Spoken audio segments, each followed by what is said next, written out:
Ahí vemos, pues. Votan, o sea, si votan de queremos y la mayoría vota que quiere el sábado después del 10. Por votación, porque como les he dicho, a veces por experiencia, los que piden repaso, el día de repaso no se presentan. Entonces, bueno, comencemos si quieren, vamos a ver. Estamos con, bueno, ya todos pueden tener ya tienen toda la presentación, ya Diego la envió a Google Classroom. Ok, compartir pantalla. Comenzar a compartir. ¿Están viendo la presentación? No, no. Ok, esperemos a que cargue si quieren. Volvamos a ver ahí, para abrirla. Soteriología, Ok. al final de soteriología.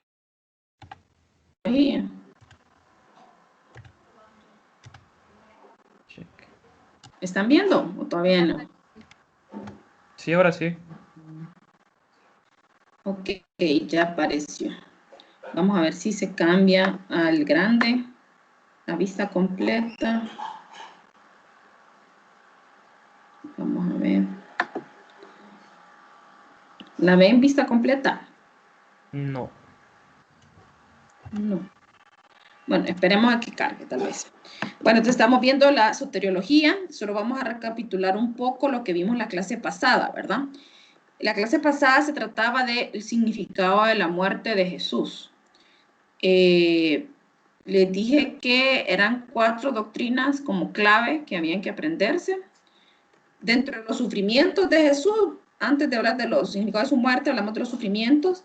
Recordemos de que hablamos del término de presciencia, y eso quiere decir que Jesús sufrió desde el momento que vino a la tierra, o sea, él ya sabía lo que iba a vivir, lo que iba a pasar. Él sufrió las tentaciones, él sufrió por su santidad, porque al ser santo a él le repugnaba el pecado, ¿verdad? Él sufrió por ver a la gente que se perdía, y, o sea, no solo sufrió el día de que lo apresaron, el día que lo flagelaron, el día que lo latigaron, el día que lo crucificaron. Aparte hablamos de que hubo un sufrimiento moral, porque a los ojos del mundo, o sea, ese era, en aquel momento, era la peor muerte, o sea, como criminal. Hubo un sufrimiento moral, sufrió el hecho de que un amigo lo entregara, que fue Judas, sufrió el hecho de que Pedro lo negara, ¿verdad? Él sabía que él lo iba a negar. Entonces, si hubo, aparte de sufrimientos físicos, hablamos en el caso de él que hubo sufrimiento moral. Y todo ese sufrimiento que él padeció, siendo un hombre santo, o sea, perfecto, sin pecado, es lo que hizo que su sacrificio fuera suficiente para cubrir los nuestros, ¿verdad? Hablamos de sufrimiento, ok. Y hablamos las 4 doctrinas. ¿Cuáles son los significados de su muerte? Entonces hablamos de la expiación, la redención, que fuimos libres del pecado, de reconciliación, porque restauró la relación que se perdió después del pecado de Adán y Eva. Y hablamos de la propiciación. Dijimos que la diferencia entre expiación y propiciación es que expiación simplemente es pagar la culpa, ¿verdad? Y la propiciación incluye un poquito más que eso, o sea, mucho más realmente. Aparte de pagar por la culpa, la propiciación lo que hace es apaciguar la ira del ofendido, que normalmente cuando una persona, pusimos de ejemplo, vaya, cuando alguien va a la cárcel porque asesinó o violó a alguien, o sea, al ir a la cárcel está expiando su culpa, ¿verdad? Por haber asesinado o violado a esa persona. Pero al ir a la cárcel no le quita el dolor de los familiares de la persona que asesinó, ¿verdad? El dolor ahí va a seguir, probablemente muchos sigan con ira, con resentimiento, etcétera, etcétera. A diferencia de lo que hizo Yeshua, ¿verdad? Con su sacrificio, al ser un sacrificio puro, santo, sin mancha, no solo expió la culpa, o sea, no solo pagó por nuestros pecados, sino que ya la ira de Dios, que es un Dios santo y un Dios justo, quedó satisfecha. La ira ya quedó aplacada. Entonces, si ya la ira está aplacada y si ya se pagó la culpa, se habla entonces como conclusión de que no hay nada más que el ser humano pueda hacer. O sea, yo no puedo hacer nada ni decir nada por ganarme el favor de Dios, ni por ganarme el cielo, ni por ganarme la salvación, porque ya el sacrificio de Jesús fue suficiente. Lo único que, hablando de los términos de la salvación y eso, hablamos de lutreo. que el lutreo, lo hemos repetido en otras clases, que es lo que se hacía en el mercado de esclavos. En aquel entonces, recuerden que la esclavitud era permitida, no como nosotros, no tiene tanto significado. Entonces, el lutreo era la palabra que abarca de que venía el amo, iba al mercado de esclavos, compraba al esclavo, se lo llevaba a casa y aparte de dejarlo libre, o sea, le ponía la ropa y el sello como de hijo y le decía, te puedes ir. O sea, te puedes ir, te di la libertad. Te compré, pero te di la libertad. Pero venía el esclavo y por amor a su amo y en agradecimiento no se iba, sino que se quedaba. Ya no en condición de esclavo, sino como siervo por amor y aparte como en condición de hijo. Entonces, a eso se refiere la parte de la salvación y del término lutreo. Lo hablamos en la clase pasada. Vamos a ver. No sé si les está corriendo, me avisan. No hay, no está corriendo. Estamos en la primera siempre. Sí. Avi, si quiere, si se le complica, lo puedo poner yo.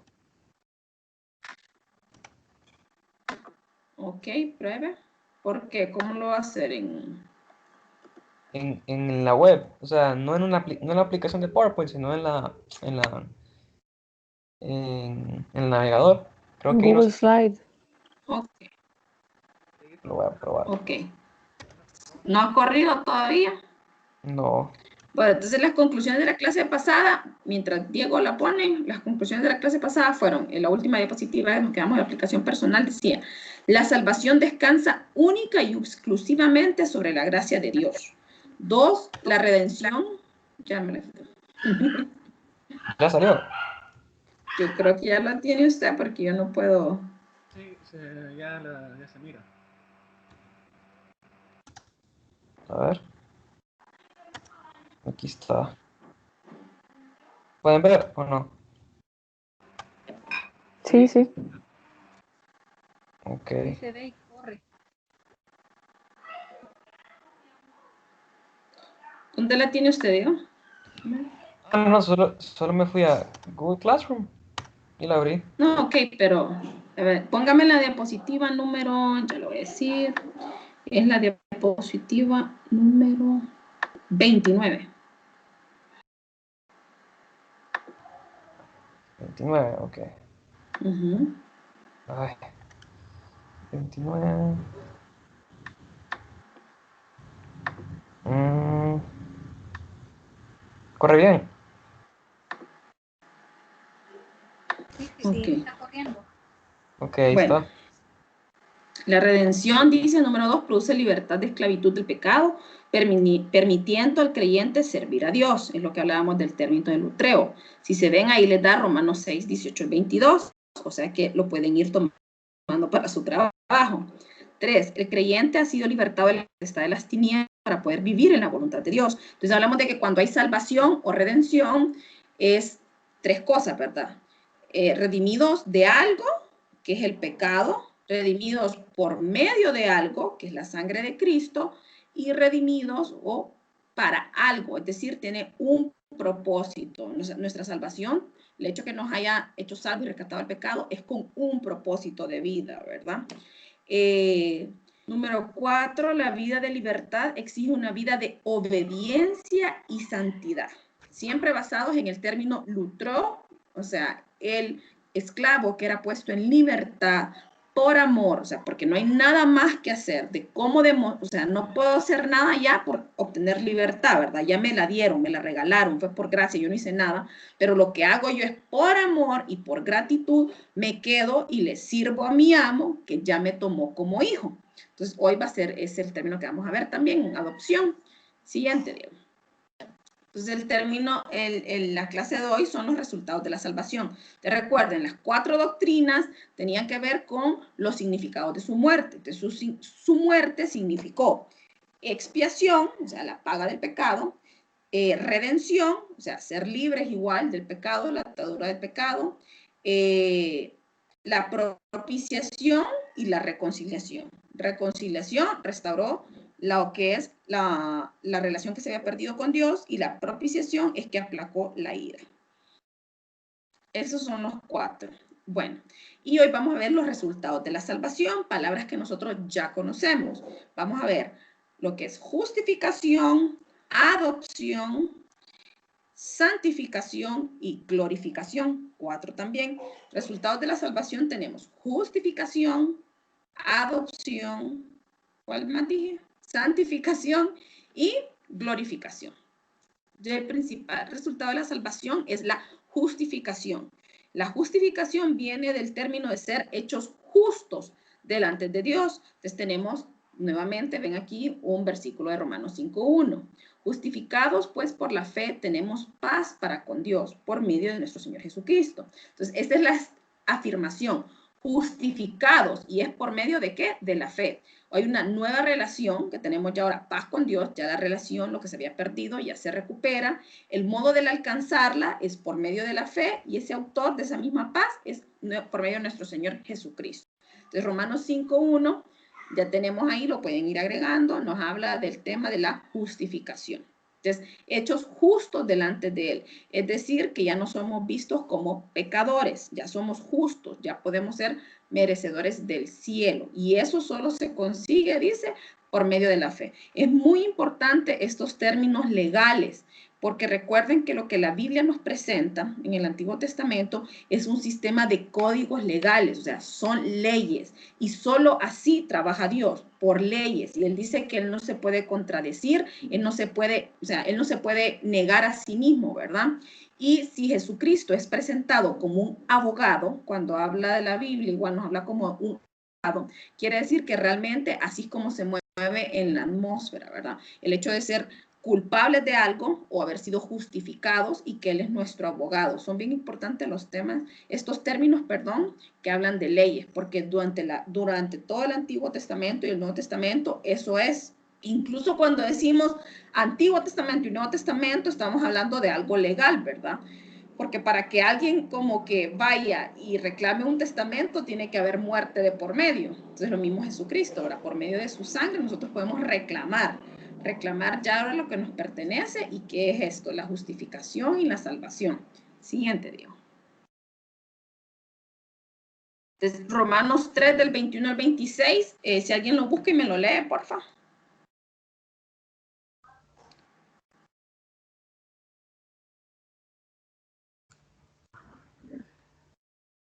Romanos 3 del 21 al 26, ¿quién lo tiene?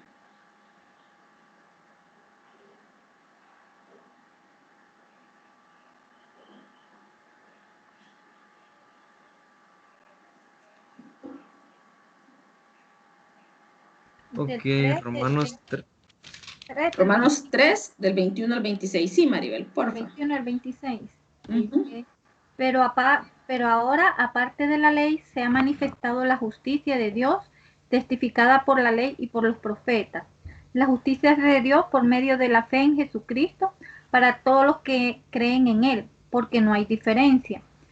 Por cuanto todos pecaron y están destituidos de la gloria de Dios, siendo justificados gratuitamente por su gracia, mediante la redención que es en Cristo Jesús, a quien Dios puso como propiciación por medio de la fe en su sangre, para manifestar su justicia a causa de haber pasado por alto en su paciencia los pecados pasados, con la mira de manifestar en este tiempo su justicia, a fin de que Él sea justo y el que justifica al que es de la fe de Jesús. Ok, entonces si se fijan, nos sigue hablando de los términos nuevamente legales, nos habla de leyes y de justificación. Entonces, todo el Antiguo Testamento, como sabemos, está hecho de un compendio de leyes, de códigos, y es claro lo que Dios dice, lo que pasa a las personas que transgreden esa ley. ¿Ok? Y Dios, dijimos, no se puede contradecir. Él no es hombre para mentir, ni hijo de hombre para que se arrepienta. Entonces, si alguien transgrede una ley, debe recibir un pago, ¿no? Una pena. Entonces, ahí es donde entra la sangre de Cristo. Por eso viene, porque si nosotros fuéramos juzgados ante un tribunal conforme al Antiguo Testamento y las leyes, o sea, todos salimos culpables y todos merecemos la cárcel y la muerte, ¿verdad? Pero la sangre de Yeshua vino para eso, para cubrir todas las transgresiones a la ley que se hacen. Entonces, 5 pasos encontramos en este proceso. Número 1, ¿cuál es el plan de salvación? Pues Jesucristo. Desde que el hombre peca, el plan de salvación pues entra en vigencia, ¿verdad? Porque todos, dice la palabra, somos constituidos pecadores. Todos estamos en condenación hasta que venimos a Jesucristo. El requisito previo, nos dice este pasaje igualmente, es la fe. El precio, repetidamente, es su sangre. La posición es que ya en Él ahora somos hechos justos delante de Dios. Ya no nos ve como pecadores. Él no puede ver el pecado, ¿verdad?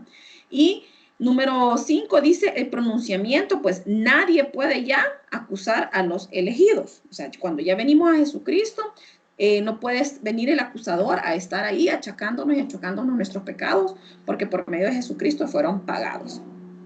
Acuérdense que hablamos de que el sacrificio de Jesús o la salvación, o sea, somos salvados en 3 tiempos.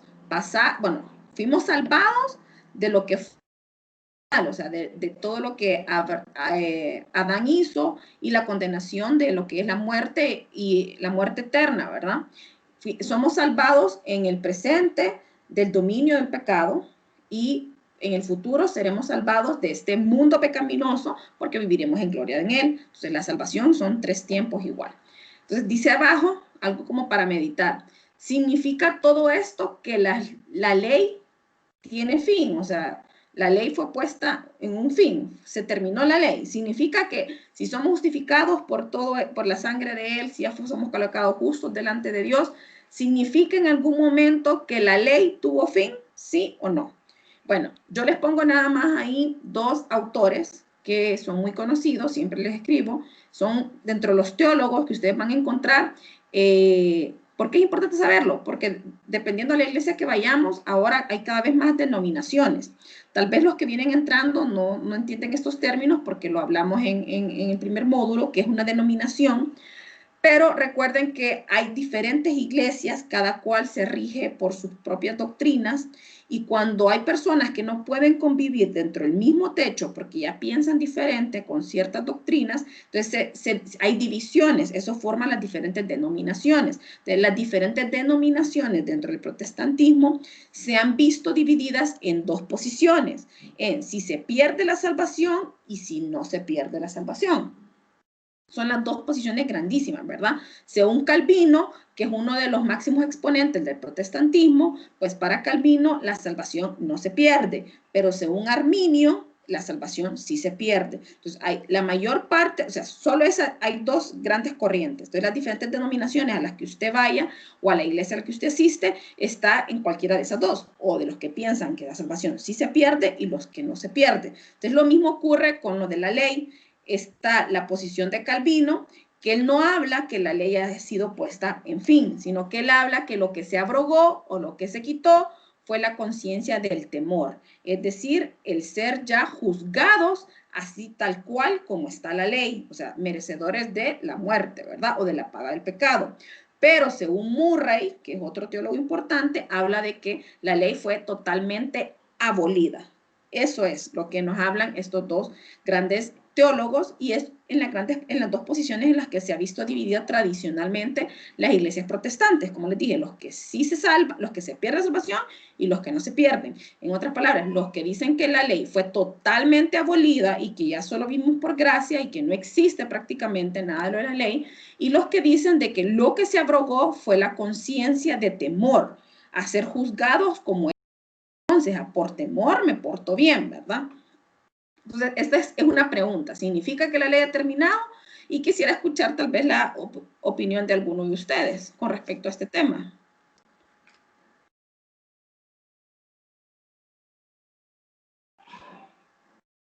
Quisiera saber la opinión de alguno de ustedes con respecto a este tema. José Eduardo escribió en el chat. A ver, ¿qué dice José Eduardo? Vamos a ver, José Eduardo. Hola. No, perdón, estoy leyendo el tren. Dice lo que dice Germán Ponce, dice, ya en consulta sobre su salvación, con aceptación hace 20 años y el último día de mi vida, le pegué a mi perrito, pierdo la fe solo porque le pegué, ok, pierdo la salvación. Bueno, con respecto a lo que si se pierde o no se pierde, o sea, al final vamos a ver la diferencia entre esta pregunta que se usa entre lo que es la seguridad y lo que es certidumbre. Porque una cosa es que yo tenga mi salvación segura y otra cosa muy diferente es que yo tenga la certeza de ser salva, ¿ok? Entonces, al final, eso es el tema de hoy. Terminamos. Pero con respecto a que si la ley está terminada o no terminada, abolida o no abolida, solo una opinión y continuamos. Solo quiero saber qué opinan. Sobre si la salvación se pierde. No estamos hablando de la salvación ahorita. Puse el tema de la salvación porque son las dos grandes corrientes en las que se divide la iglesia protestante. Pero ahorita estamos hablando de que si significa esto que la ley fue terminada. Eso. Que ya no, la ley no existe. Avi. Yo personalmente pienso que la ley no termina porque Jesús mismo es la ley. Él es el verbo, Él es la palabra. Todo lo que está en el nuevo pacto es el cumplimiento de la ley antigua, ¿verdad? De que en nuestro ministerio se nos ha enseñado, para los que no forman parte del ministerio valiente, pero sí todos acá formamos parte del reino de Dios, ¿verdad? Entonces, hemos aprendido que dice que la instrucción, ¿verdad? Se traduce como, en realidad, la palabra original que viene del hebreo, del antiguo pacto, es instrucción. Entonces Jesucristo dijo que Él no venía a abolir la ley, sino a cumplirla. Y hay pasajes, por ponerles un ejemplo, por ejemplo en Mateo, donde Él sana a un leproso y Él le dice al leproso que vaya a donde el sacerdote y le notifique que está sano, para cumplir con la ley mosaica. Entonces Él en todo su ministerio igual dice que le pagaran al César lo que es del César y a Dios lo que es de Dios. Entonces en todo su ministerio en la tierra, Él nunca negó ni incitó a las personas a incumplir la ley, ¿verdad? Sino que más bien a seguirla, pero con la diferencia que ahora tenemos al Espíritu Santo y eso es lo que Él nos dejó. Entonces yo creo que sí, en sí mismo Él es la ley como persona y vino a cumplir esa palabra y todavía falta que se cumpla, ¿verdad? Amén. Apocalipsis. Amén. Gracias, Alejandra. Bueno, eso sí, eso ya es adentrarse un poquito más a términos exactamente como dice Alejandra, a los originales. En el hebreo no está, es cierto, como ley, sino como instrucción. E incluso el pecado, no es el término pecado que nosotros le decimos, sino que está visto como errar al blanco. Es decir, cuando usted no cumple algo como debería ser. Y una instrucción es como lo que le están diciendo a usted para vivir una vida mejor, realmente, ¿verdad? Entonces, Jesucristo, sí es cierto, también dijo que no venía a abolirla, sino que a cumplirla. Incluso habíamos hablado del pasaje, ¿verdad? Que Él manda sacar a Pedro, fue una moneda de la boca de un pez porque Él iba a pagar un voto. O sea, Él siguió cumpliendo cada una de las leyes a cabalidad. Me gusta mucho, incluso porque dentro de la iglesia protestante, uno de los que seguimos cumpliendo es bastante lo de la Cena del Señor. La Cena del Señor, la celebramos, ¿verdad? Cada domingo en algunas iglesias o dependiendo de la fecha en que se haga. Pero cuando usted lee el pasaje de la Cena del Señor, tanto en Mateo como en Lucas, aunque hablamos de la Cena del Señor, se olvida todos los que hablamos de la Cena del Señor o que estudiamos la Cena del Señor o que la practicamos, que ambos pasajes, tanto en Mateo como en Lucas de la Cena del Señor, el primer versículo inicia diciendo que se encontraban celebrando el día de los panes sin levadura, cuando Jesús dijo, ¿dónde vamos a celebrar la Pascua? Entonces quiere decir que Jesús, si dentro de la instrucción tenía que debía celebrarse los días de los panes sin levadura y de la Pascua, Cristo mismo dejó de cumplir esos preceptos, ¿verdad? Entonces, hay un versículo que sí se toma, es Hebreos 7, del 11 al 12. Ahora bien, si la perfección era por medio del sacerdocio levítico, pues sobre esa base se recibió el pueblo, lo que es la instrucción, ¿qué necesidad había de que se levantara otro sacerdote según el orden de Melquisedec y no designado según el orden de Aarón?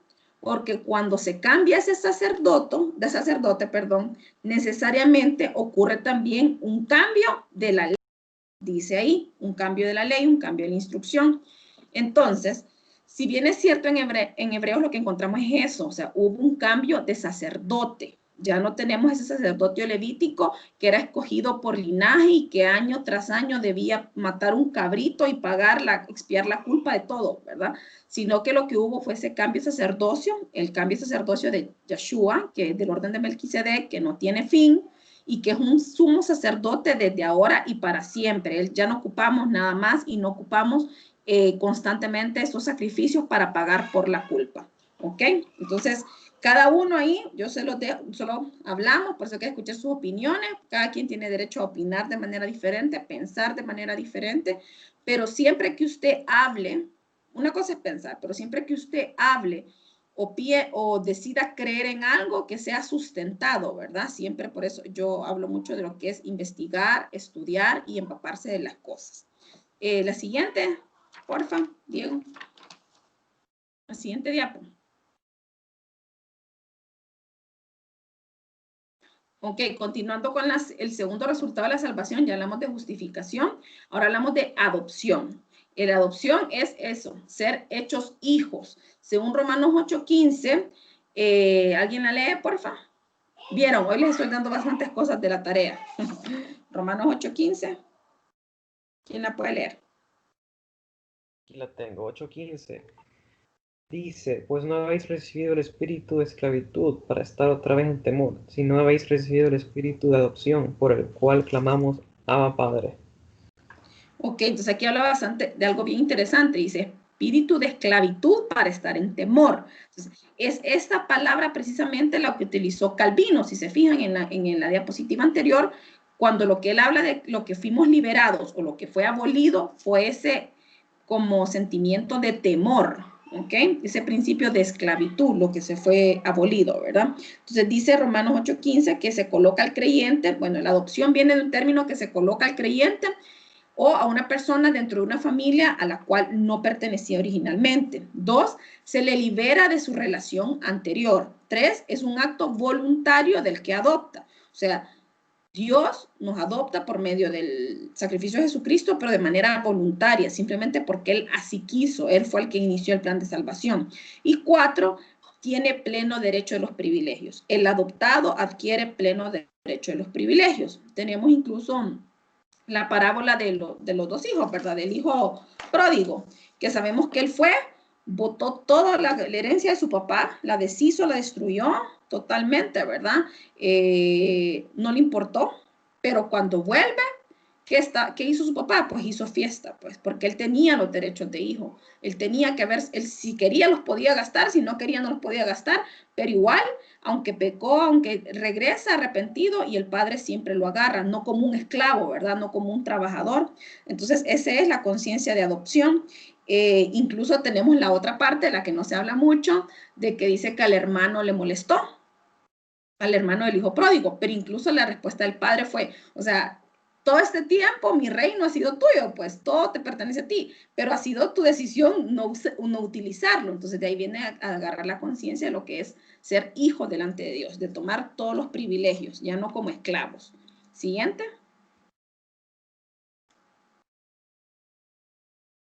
Bueno, este cuadro es bien importante porque aquí en este cuadro se les resume, o sea, todos los términos que hemos hablado aquí en soteriología y son términos que ustedes deben conocer y prácticamente tenerlos memorizados, pero más que todo grabados en su corazón, saber qué es lo que significa. Entonces hablamos de expiación, que es quitar la culpa, quitar el pecado, la paga del pecado, pero propiciación, dice la segunda, que es el aplacar la ira del que fue ofendido.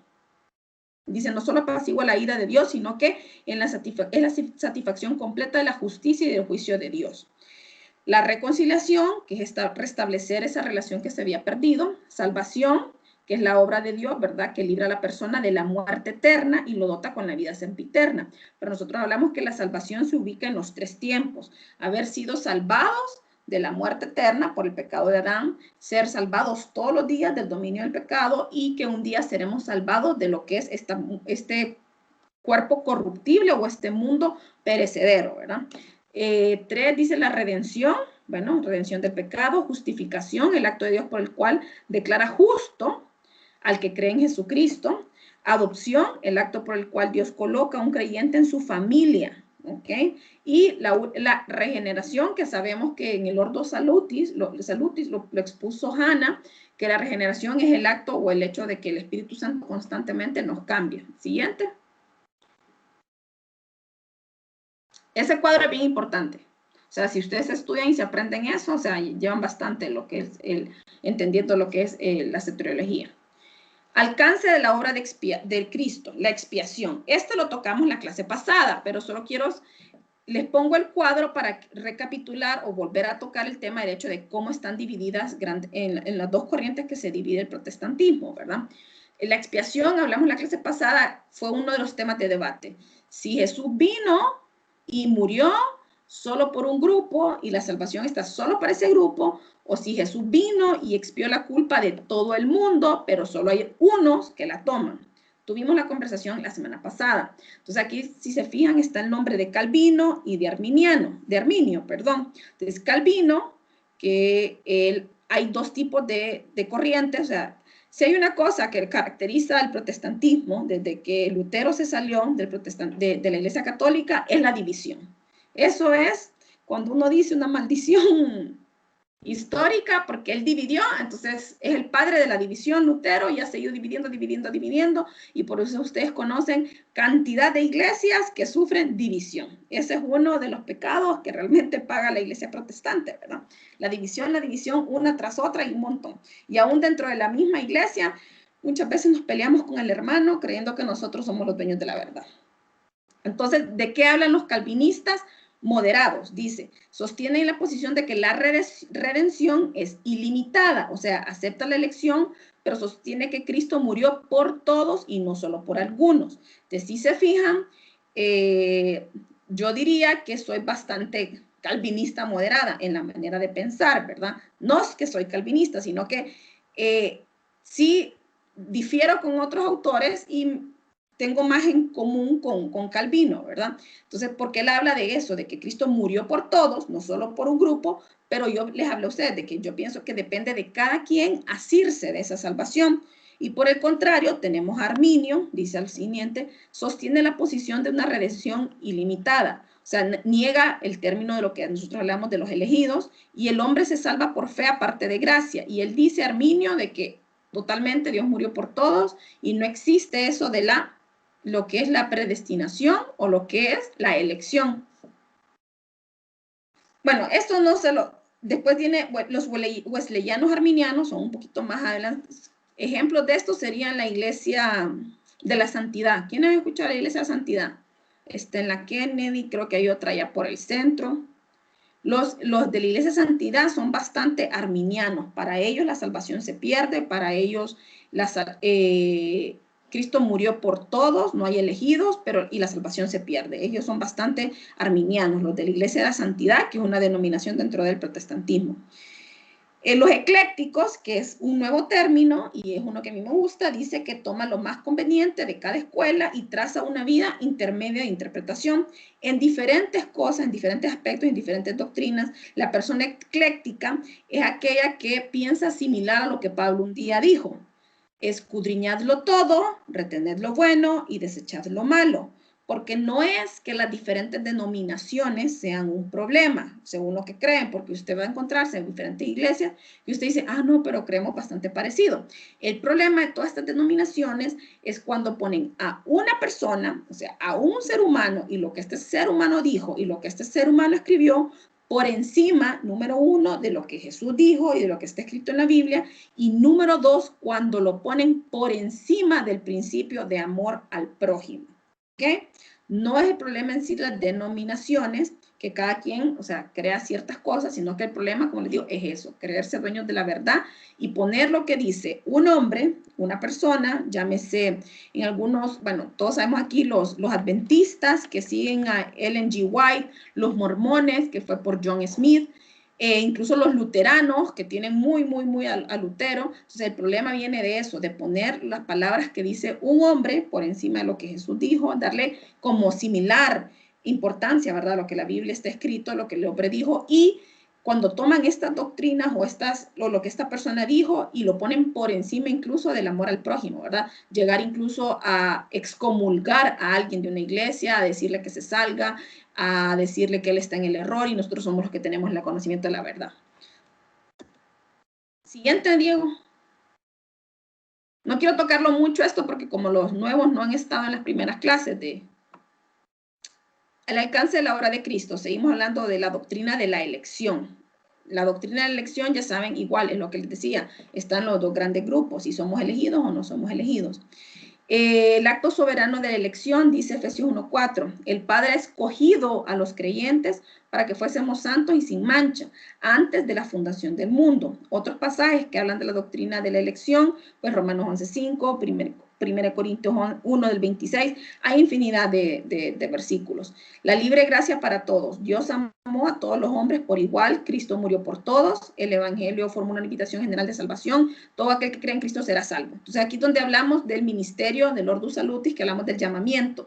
El llamamiento de salvación está hecho para todos. O sea, usted tiene un mandato y dice, id y predicar el evangelio a toda criatura. Eso es un mandato.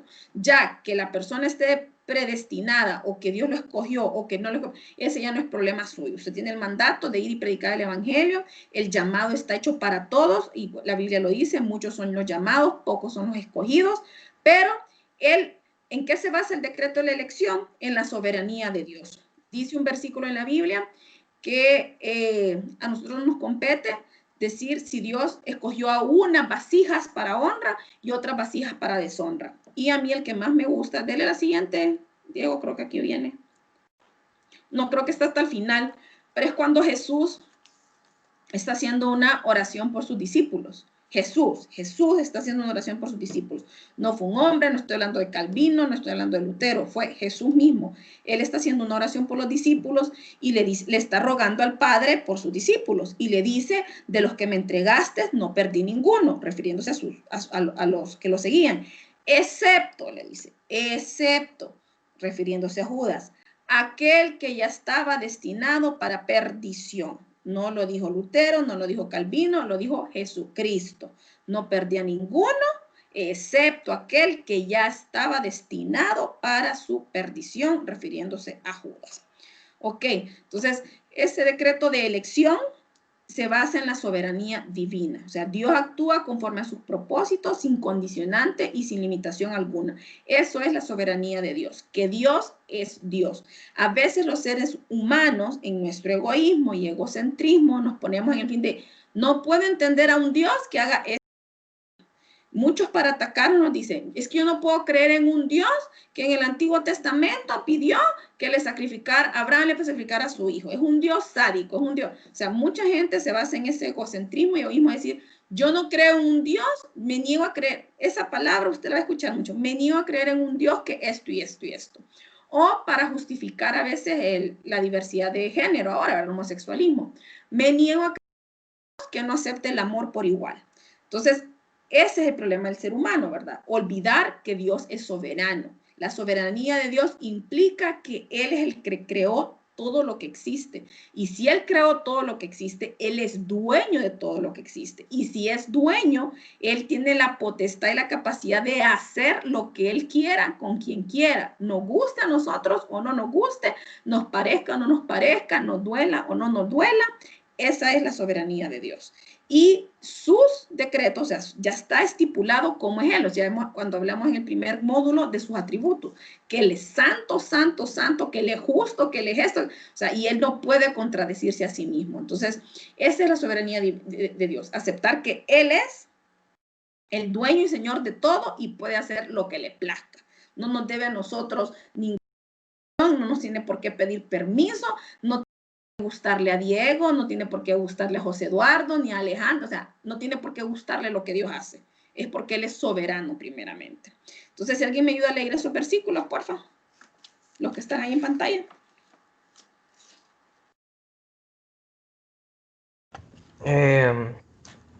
Soberanía divina, ¿verdad? Los versículos. Ok, nadie puede resistir su voluntad. Todos los habitantes de la tierra son considerados como nada, y Él hace su voluntad en el ejército del cielo. y en los habitantes de la tierra, y no hay quien detenga su mano y le diga qué haces. Ese es Deuteronomio 4:35. Daniel. Daniel, perdón, Daniel. Daniel 4:35. Pero leen esa parte, hace su voluntad en el ejército del cielo y en los de la tierra. O sea que en el ejército del cielo se van todos, ¿verdad? Potestades, principados, llámese ángeles buenos o ángeles caídos. Dios es el que hace su voluntad. Siguiente. Por eso en Salmos, creo que es en Salmos o Proverbios, no me acuerdo, por eso pedimos, hay un cántico que dice que se hace su voluntad así en la tierra como en el cielo, ¿verdad? Uh-huh. De hecho, el Padre Nuestro así lo dice. Siga. Soberano, que anunció lo por venir desde el principio y desde la antigüedad lo que aún no era hecho. ¿Qué digo? Mi consejo permanecerá y haré todo lo que quiero. Isaías 46:10. Dios estableció antes de la creación del mundo el modo, el tiempo y el Salvador de los pecadores, quien nos salvó y amó con llamamiento santo, no conforme a nuestras obras, sino según el propósito suyo y la gracia que nos fue dada en Cristo Jesús antes de los tiempos de los siglos. Ok. Siga. Bajito abajo entonces, voy. Sí. Entonces, pero aquí está bien claro, entonces, ¿por qué entran en debate las personas que somos salvos por obras?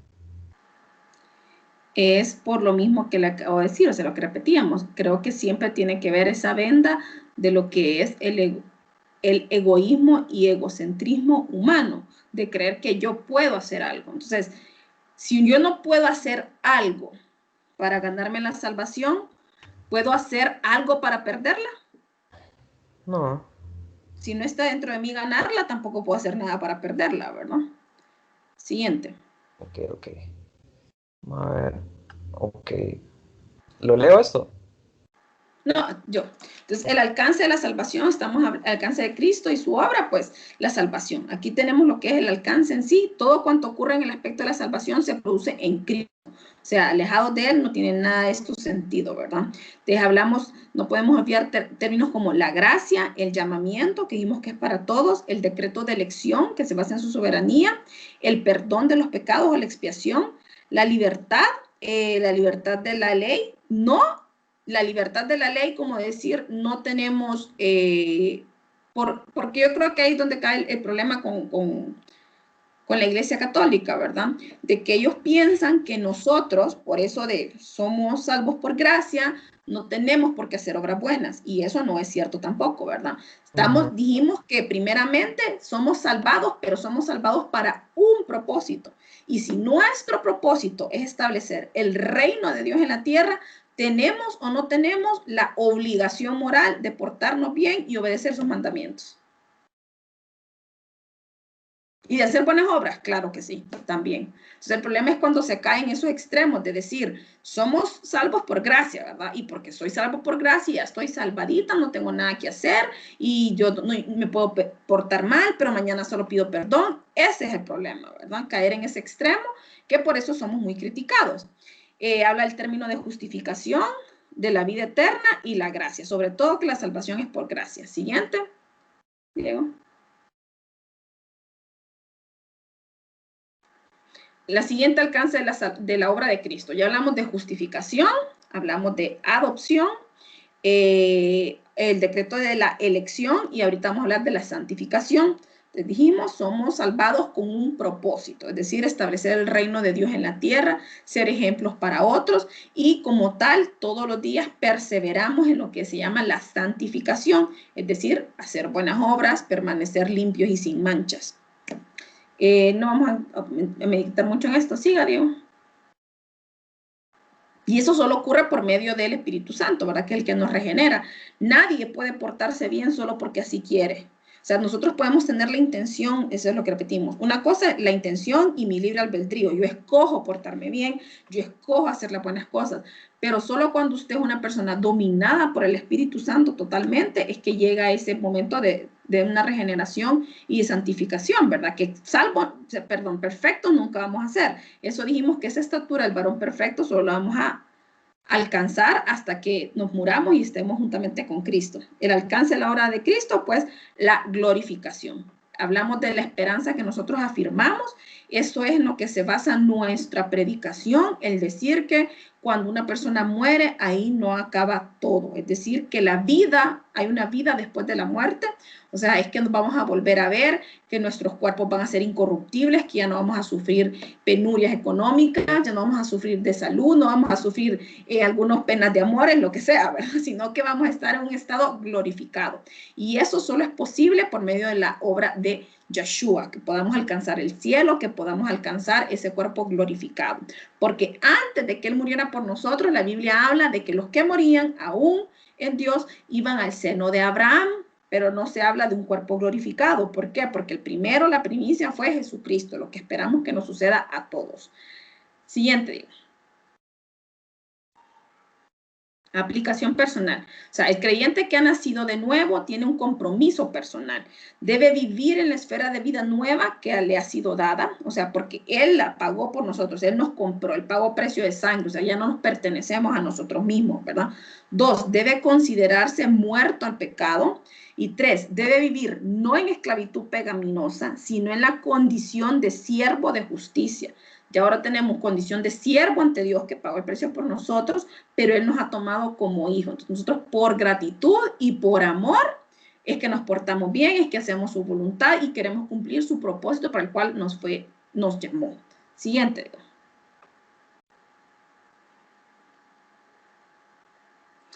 La salvación es un don de gracia de Dios que ha sido otorgado, no sobre la base del mérito, esto es muy importante, sino por la soberana gracia de Dios, quien ha escogido a los creyentes desde antes de la fundación del mundo. Él ha hecho toda la obra. Él iluminó, Él condujo a Cristo y Él es el que regenera. O sea, el mismo que fue ofendido es el que provee el plan de salvación, el que provee al Salvador, el que provee al Espíritu Santo, que es el que nos ayuda, ¿verdad?, a permanecer.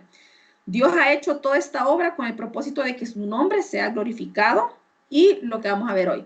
La seguridad de la salvación es una verdad bíblica incuestionable que enseña claramente que una vez que el salvo es que el creyente es salvo, lo es eternamente. Siguiente. Bueno, entonces terminamos con los resultados de la salvación y vamos a hablar de la seguridad de la salvación. Entonces recuerden, de la seguridad de la salvación hablamos, los resultados de la salvación, perdón, hablamos del término justificados, o sea, que ya pasamos de ser vistos como pecadores a ser vistos justos delante de Él. Hablamos del tema de la elección, que hablamos que se basa en la soberanía de Dios.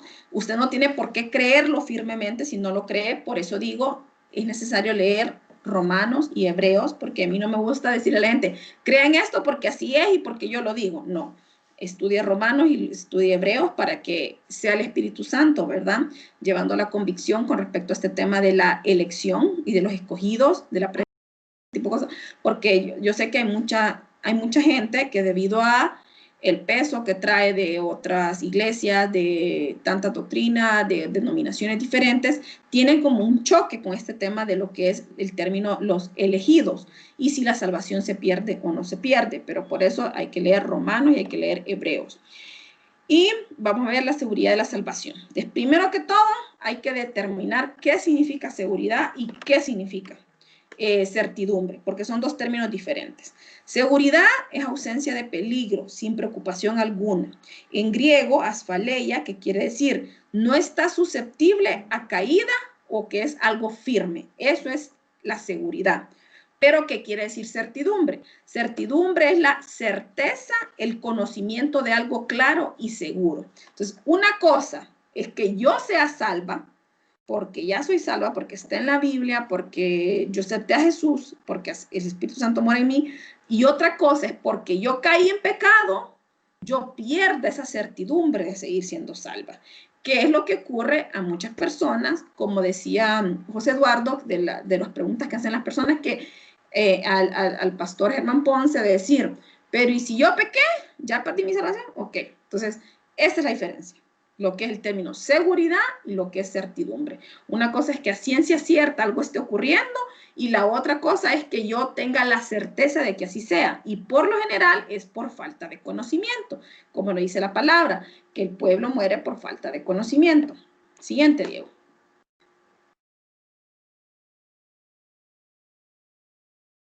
La seguridad de salvación y sus beneficios. ¿Alguien me ayuda a leer que no sea Diego porque ya Diego leyó? Yo. Yo le digo si quieres. Perdón. A darle voz a Lynn. Vaya, sí, démosle paso a las mujeres. La seguridad de la salvación y sus beneficios. Conforme al propósito eterno que hizo en Cristo Jesús nuestro Señor, en quien tenemos seguridad y acceso con confianza por medio de la fe en Él. Efesios 3 del 11 al 12. Efesios 3 del 11 al 12. Conforme a su eterno propósito realizado en Cristo Jesús nuestro Señor, en Él mediante la fe disfrutamos de libertad y confianza para acercarnos a Dios.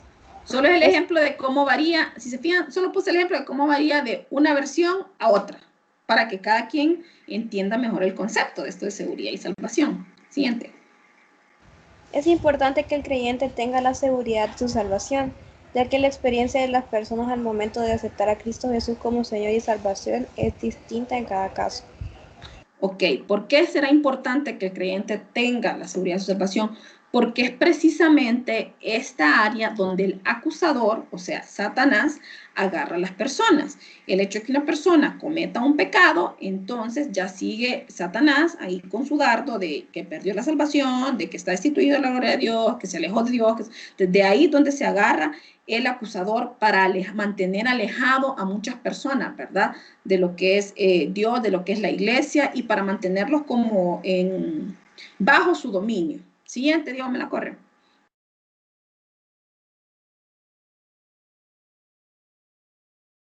Córrela, Dios, ok. Entonces, ¿qué hay que tener claro? Que la seguridad no depende de nosotros. O sea, la seguridad depende de Dios. ¿Por qué? No depende de lo que yo soy, no depende de lo que hago y no depende de lo que digo. No es si Abby es muy ungida o no es muy ungida, si Abby es muy santa o no es muy santa, si Abby cumple los 600 y pico preceptos de la ley que están en el Antiguo Testamento que se le piden a los judíos. No, de eso no depende mi salvación. O sea, no depende tampoco de lo que yo siento. O sea, no depende de si un día o yo amanecí contenta y bien fuertecita en la fe. O si hoy amanecí como toda deprimida, pensando que, ay, cometí un error. No, o sea, la salvación, gracias a Dios, no depende de mí. No depende de lo que yo hago y cómo yo cambio. Porque el ser humano, todos, en general, somos fluctuantes y cambiantes. Las personas un día quieren una cosa, al día siguiente quieren otra, y etcétera. Ahora ya sabemos cómo somos los seres humanos, pero son pocos las personas que se mantienen como firmes en una decisión de una vez y para siempre. Entonces, sí puede suceder que usted pequeño aceptó a Cristo, joven, aceptó a Cristo, estuvo un par de años en la iglesia full sirviendo, pero llegó algo que lo apartó por tiempo y se fue un tiempo al mundial, como decimos nosotros, pero al final y al cabo, cuando usted es elegido de una manera u otra, arrastrado o no, Dios lo va a traer de nuevo a su camino. Siguiente, Diego. Y se me salió. Ahí se me salió, perdón. Sí, está bien. A ver. Bueno, dígame que pare, a ver. Aquí, ¿verdad? Hasta abajo. Ahí. Ahí, Entonces, como ahí. dijimos, la seguridad no depende de nosotros, sino de Dios. ¿Por qué? Porque su Hijo Jesucristo hizo la obra perfecta de redención o salvación. O sea, ya hablamos que fue un sacrificio suficiente. Él era verdadero Dios y verdadero hombre. O sea, hablamos del término de la unión hipostática. Al cumplirse esa condición en él, que era un verdadero Dios que vino y ofreció su vida, entonces su sacrificio se vuelve completo y suficiente, depende de ya el sacrificio que Jesús hizo. Si dijéramos que nosotros perdemos la salvación, tendríamos que decir entonces que ese sacrificio que Jesús hizo no fue suficiente.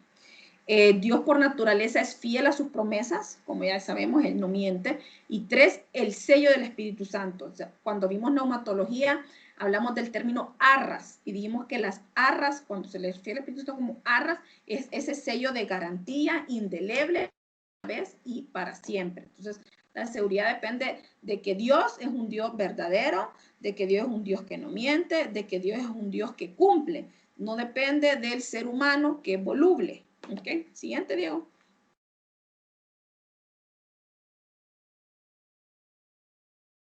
Los beneficios de la salvación. O sea, la palabra beneficio se deriva del griego antilambano y quiere decir asirse de algo, tomar algo que está enfrente. Cuando se habla de los beneficios de la salvación, se habla de lo que Dios pone delante de nosotros, o sea, del creyente, para que lo tome por fe. O sea, que uno, como hijo de Dios, tome, ya adoptado, según términos que vimos, tomemos como posesión de esos privilegios. Entonces, número 1, tenemos el perdón de pecados. 2, la paternidad, como dijimos, Él es nuestro Padre, somos hijos adoptivos. 3, la vida eterna. 4, somos una nueva creación. 5, ciudadanos del reino. 6, integrados al cuerpo de Cristo, pasamos a formar parte de ese cuerpo. Y lo último, se le entregan regalos, o sea, los beneficios y las gracias que obtenemos, ¿verdad? Esos son beneficios de la salvación. Siguiente. Unos 3 o 4 se tienen que aprender. Entonces, ya para terminar, o sea, ¿cómo el hombre está delante de Dios? ¿Cómo es el hombre que no tiene a Cristo, que no ha sido salvo delante de Dios? Decía el versículo que leímos anteriormente, que el hombre es menos que nada delante del Señor, es como el polvo, somos pecadores, dice Romanos 3:23, por cuanto todos pecaron, todos están destituidos de la gloria de Dios, somos hombres condenados, Romanos 5:18. Así que como por la transgresión de uno vino la condenación a todos los hombres, o sea, una persona que no está en Dios, que no está en Cristo, tiene todas estas características, no es nada, es como polvo, es un pecador y está condenado. O sea, por eso es que nosotros lo único que podemos sentir aquellos que no están en Dios es misericordia, ¿verdad? Querer que esta persona sea salva, porque ante los ojos de Dios ni siquiera es como nada, es lo que les digo, como Dios es un Dios santo y Él aborrece el pecado, Él no puede ni siquiera ver a un pecador, no está delante de Él. Entonces, es lo que me pasa a mí, cuando hay gente, me encuentro con gente atea, a mí lejos de darme ganas de discutir o de demostrar que yo sé, o sea, lejos de darme a discutir con las personas, yo siento una profunda pena, pero en serio, pena en el sentido de que me duele, o sea, la misericordia cuando encuentro un ateo, porque digo, es que sinceramente, y me siento agradecida a la vez, ¿verdad? Digo yo, es que realmente Dios no se le ha mostrado a esta persona. Para que una persona diga que Dios no existe, es que Dios no se ha tomado la molestia de verlo, de hablarle, de presentársele. Por eso es que la persona niega a un Dios, porque no es un Dios vivo. Entonces, eso a uno lo que le da es como un sentimiento de gratitud, de decir, gracias Señor porque me escogiste, gracias Señor porque me llamaste, porque me tomaste para ti, gracias Señor porque a mí sí te diste, te tomaste la molestia de demostrarme que sí existís, ya sea porque su papá de chiquito lo llevó a la iglesia, porque tal vez hay algunos que no fueron como, no hemos sido como Pablo, ¿verdad? Que se nos presenta la luz cegadora y el mero Jesucristo glorificado, pero se presenta de manera, su gracia y su misericordia de diferentes maneras. Desde el hecho que usted nació en un hogar cristiano, que desde que estuvo chiquito, sus papás lo llevaron a presentarlo a la iglesia, lo han llevado siempre a la iglesia. El hecho de haber nacido en un hogar cristiano es que ya usted estaba de entre los planes de los elegidos de Dios, sin necesidad de que se le haya presentado una luz cegadora como a Pablo, ¿verdad? Siguiente.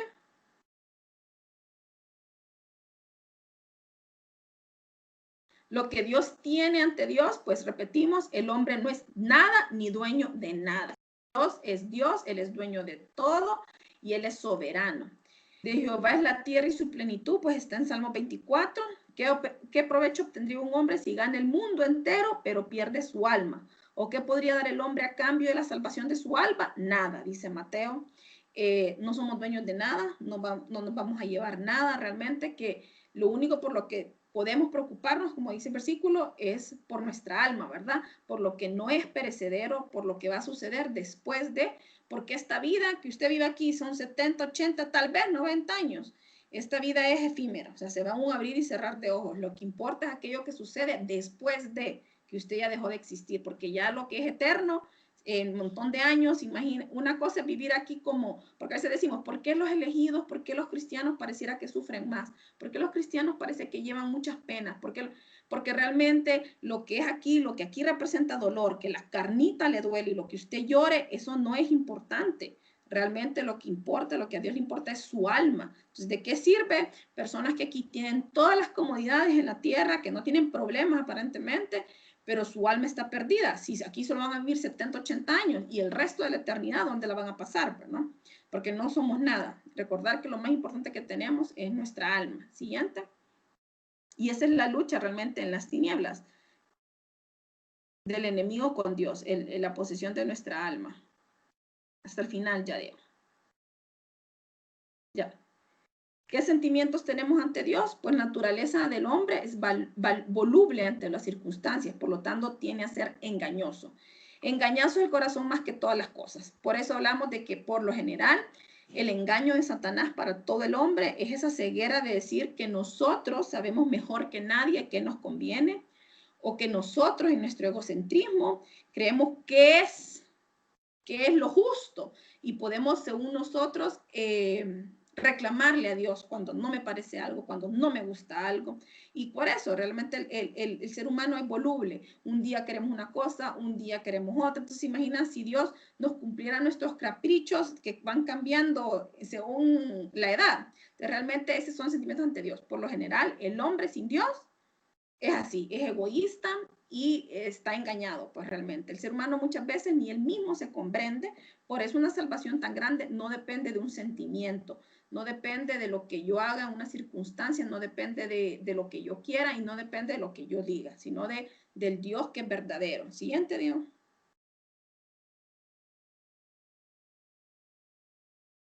Beneficios de la salvación. Ya los vimos anteriormente, los vimos enumerados, ¿verdad? El perdón de pecados, la vida eterna, pero ahorita vamos a leer solo unos cuantos versículos, de si alguien me ayuda. Yo otra vez. Dele, pues. Beneficios de la salvación. Colosenses 2, del 3 al 15, el perdón de pecado. Y a vosotros, estando muertos en pecado y en la incircuncisión de vuestra carne, os dio vida juntamente con él, perdonándonos todos los pecados, inundando el acta de los decretos que había contra nosotros, que no era contraria, quitándola de en medio y clavándola en la cruz. Juan 1, del 11 al 12, nos hizo hijos de Dios. A los suyos vino y a los suyos no lo recibieron, mas a todos los que le recibieron, a los que creen en su nombre, les dio potestad de ser hechos hijos de Dios. Juan 3:16, vida eterna. Porque de tal manera amó Dios al mundo que ha dado a su Hijo unigénito, para que todo aquel que crea en él no se pierda, mas tenga vida eterna.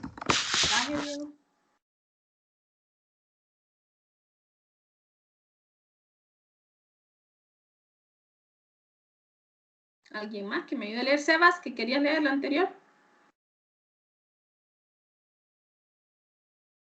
Aquí estoy, Abby. Pues. Según de Corintios 5:17. De modo que si alguno está en Cristo, nueva criatura es. Las cosas viejas pasaron, y aquí todas son hechas nuevas.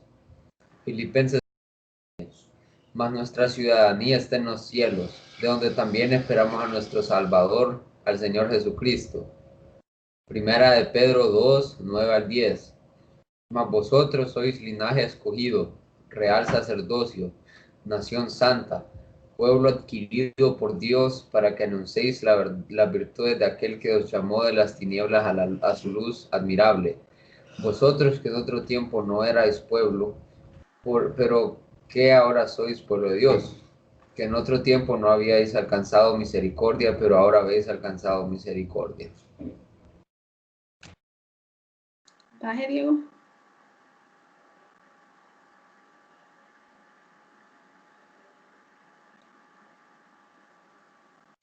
Si se fijan en los beneficios, o sea, es lo mismo que leímos arriba. Aquí solo está dando los versículos.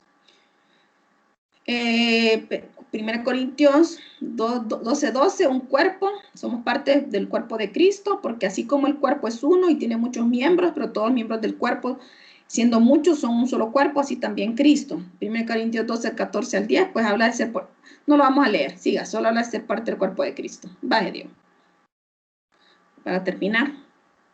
Yo leo este también. No, que baje, Diego, solo habla de ser parte del cuerpo de Cristo.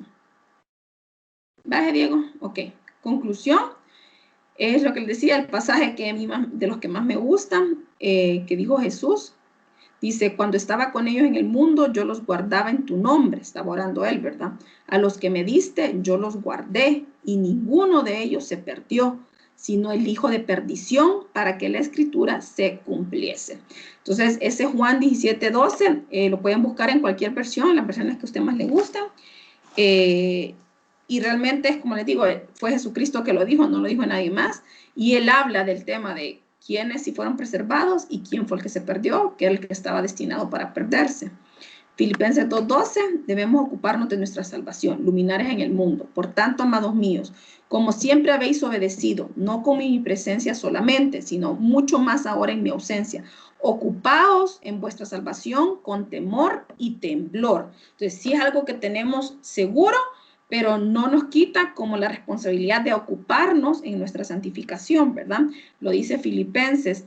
Y realmente es donde entra la importancia de lo que es el conocimiento, porque sí, bueno, creo que todo el año, todos los módulos, todos los temarios, o sea, son importantes. Creo que este último es el más importante, el que habla de soteriología, de la salvación, porque como les digo, de esta es donde se agarra el enemigo para hacer caer a muchos y para mantenerlos bajo su dominio y yugo durante mucho tiempo, ¿verdad? Y esto solo se puede adquirir, esa confianza y certidumbre, claro, número uno, la tiene que dar el Espíritu Santo, no vamos a quitar el papel del Espíritu Santo, pero es el conocimiento también, el conocimiento de la palabra, lo que en ella está escrito y lo que Dios ya ha dicho. O sea, su vida es eterna, Cristo ya pagó una vez por siempre para todos nosotros. En hebreo dice, Él ya es nuestro sumo sacerdote, Él ya está delante del Padre, es nuestro abogado, nos defiende constantemente del acusador. Entonces, si usted tiene conocimiento, usted tiene un arma, ¿verdad? El enemigo no puede engañarlo tan fácilmente. Entonces, esto en cuanto a seguridad y ser de la salvación, si una cosa, como les dije, es la seguridad, o sea, usted tiene algo, o sea, eso lo da Dios, la seguridad de ser salvos, que una vez que lo marcó con su Espíritu Santo. Ya que usted tenga la certeza de ser salvo y que en algunos momentos dude, ya tiene que ver con usted y con falta del conocimiento. Y bueno, con esto terminaríamos. No sé si alguien quiere hacer algún comentario, pregunta. Recuerden que aquí en clase solo es un resumen. Igual tienen que leer el manual, lean toda la clase porque en el manual es un poquito más extenso. No podemos leer todo el manual porque no nos ajustarían las 2 horas. Entonces, ahora sí, si alguien tienen que leer los temas del manual, ¿ok? Ahí, con lo de la salvación, he estado pensando en eso y se me vino algo a la mente. Y yo lo veo de esta forma, lo podríamos ver de la misma manera, salvarnos como probar una clase. ¿Con cuánto se aprueba una clase por lo general? Bueno, con 70, ¿verdad? Entonces yo creo que Ahora. ese 70% es cuando confesamos a Yeshua. O sea, confesamos a Yeshua, ya tenemos, pues por así decirlo, la clase pasada, pero si yo no sigo haciendo tareas, no quiere decir que yo me vaya a aplazar, porque ya tengo el 70. Lo que va lo siguiente es para vivir en excelencia, pues, porque igual que la obra salvífica que hablamos al inicio del año, que primero es la salvación, el crecimiento que da cuando uno acepta a Yeshua, y yo creo que eso es, pues, o sea, no perdemos la salvación, pero lo que sí depende de nosotros es la vida en excelencia, de ser constantes, pues, y al final, como dice la palabra, tendremos recompensa en los cielos por cumplir con sus promesas. Unos nos vamos a morir conociendo más de Dios que otros, pero al final lo de la salvación es solo aceptarlo, pues. Yo así lo veo. Ok, es como decir usted, alguien que es conformista, algo así. Ajá, como alguien que Sí, dice, ya la acepté, cheque, y me voy a vivir al sí, mundo, pues. ya soy salvo, soy un cristiano más, voy a la iglesia todos los domingos. Tranqui, una vida light, un cristianismo light. O decir, bueno, yo realmente quiero ser un siervo aprobado por Dios y que el día de la mañana, cuando me muera y esté ante el juicio y me saquen los rollos de mi vida, uy, el Señor me dé aquel montón de coronas y de perlas que dice la Biblia que me va a Bueno, dar, ¿verdad? Y ser reconocido. el cum laude. Exacto, ser como el hijo estrella de Dios, ¿verdad? También, pero siempre recordar que no debe ser como un mérito alcanzado solo porque yo quiero, ¿verdad? El egocentrismo es decir, yo quiero ser reconocida, yo quiero ser mejor que los demás. No, siempre debe estar motivado en el amor y la gratitud a Dios, en yo quiero ser mejor porque yo quiero servirle, porque yo reconozco el sacrificio que hizo, porque yo reconozco el valor y realmente me siento agradecida porque Él me escogió y me amó a mí primero. Entonces, en base a ese reconocimiento, esa gratitud y a ese amor, es que yo quiero ser mejor. Si alguien más quiere opinar.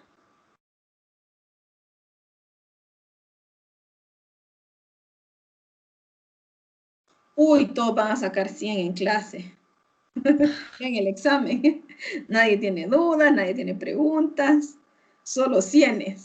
A duda, yo tengo una duda. Ajá, Es que me he estado viendo eso, la salvación, y he visto que hay como un debate acerca de Judas, si fue salvo o no. ajá. ¿Cómo lo usted ve? A ver, yo la verdad es que no he indagado mucho, pero Pues, ¿cómo no? por eso te digo, no hay muchos datos, pero a mí siempre me ha gustado ese versículo que Jesús dijo. Que mejor no Que hubiera sido que dijo, naciera, ¿verdad? ¿Cuál? Jesús Yo, dijo, o yo le sea, entiendo no un perdía poquito ni, eso. Yo le entiendo un no, poquito eso. Lo voy a explicar. De que, por ejemplo, él ya, o sea, eso lo vi en YouTube, así que no sé si es bueno o malo. Entonces, dale, dale. es de que, bueno, Judas ya estaba en los planes de Dios de que traicionara a Jesús. Pero lo que Judas hizo después de que traicionó a Jesús fue lo que dictó como que lo de que si fue salvo, no creo. O sea, yo creo que si él hubiera como que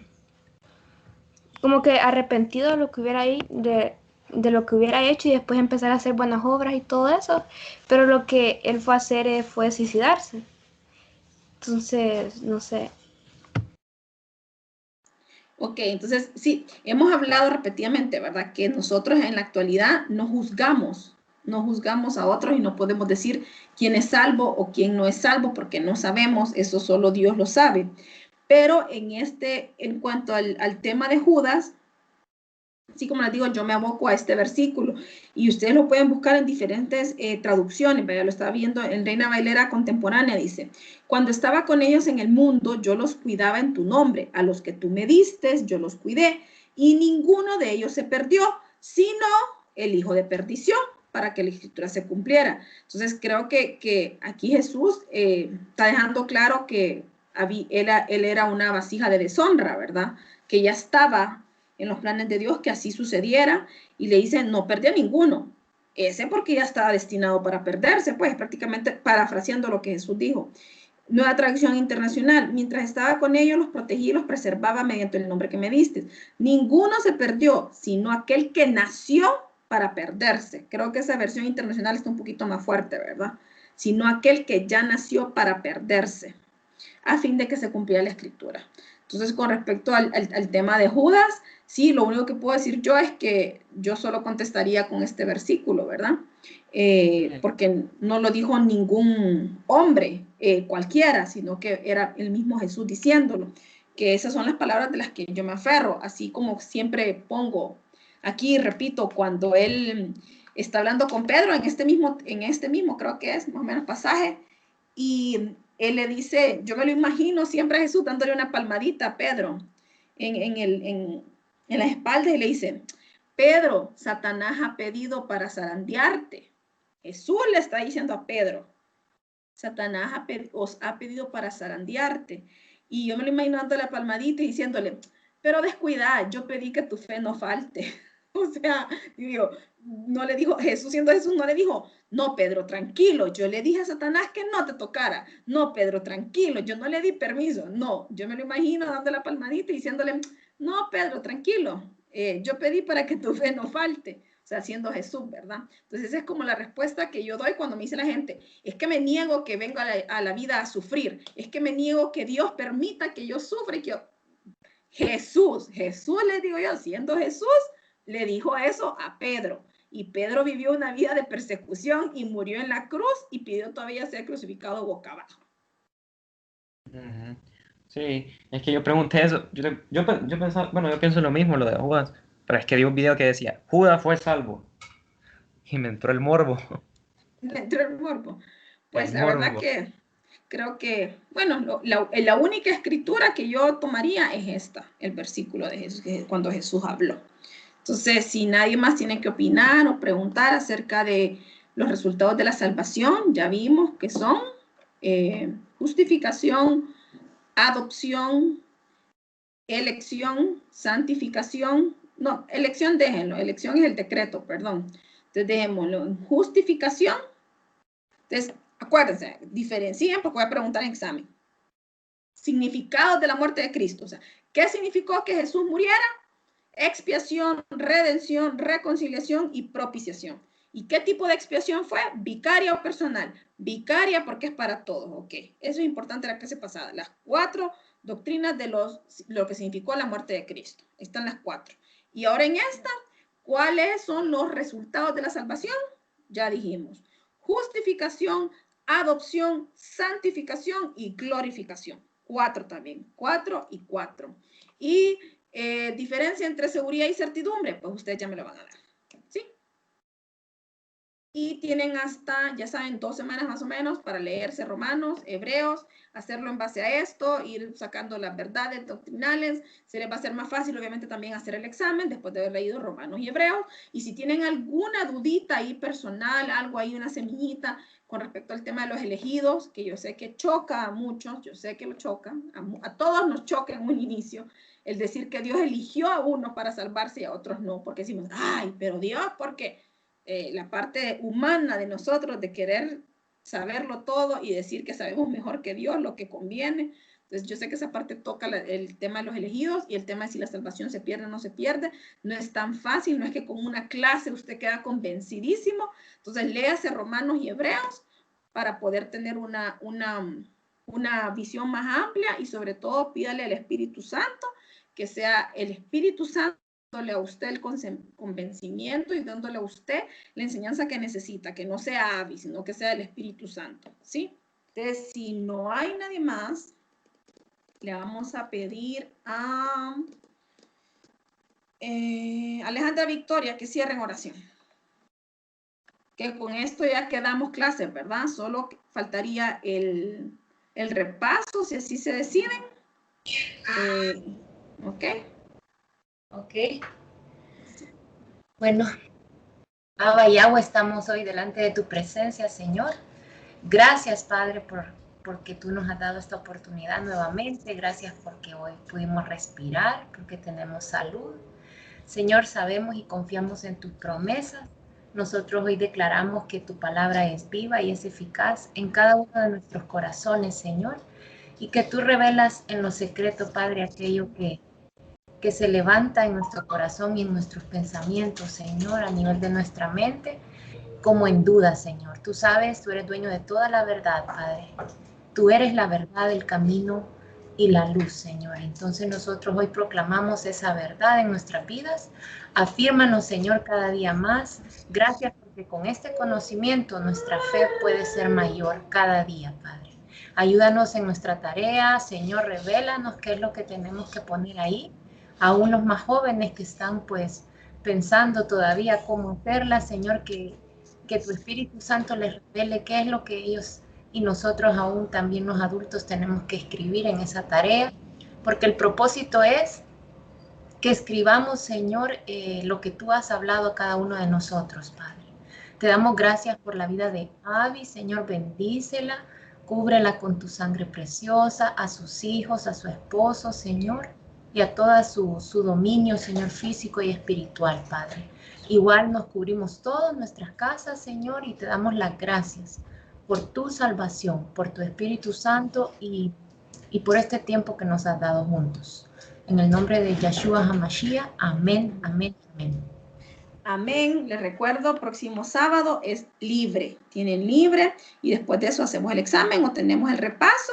Con eso concluiríamos. Pondremos fecha para el seminario de Apocalipsis y no se me pierdan a los que tienen que continuar. O sea, no solo porque vamos a estar prácticamente todo noviembre, diciembre y enero de vacas, excusa para que no me vuelvan en febrero. ¿Ok? Bueno, se quedamos así y nos vemos dentro de 2 sábados. Bendiciones. Gracias, Javi. Nos vemos. Feliz fin de semana. Igualmente, bendiciones.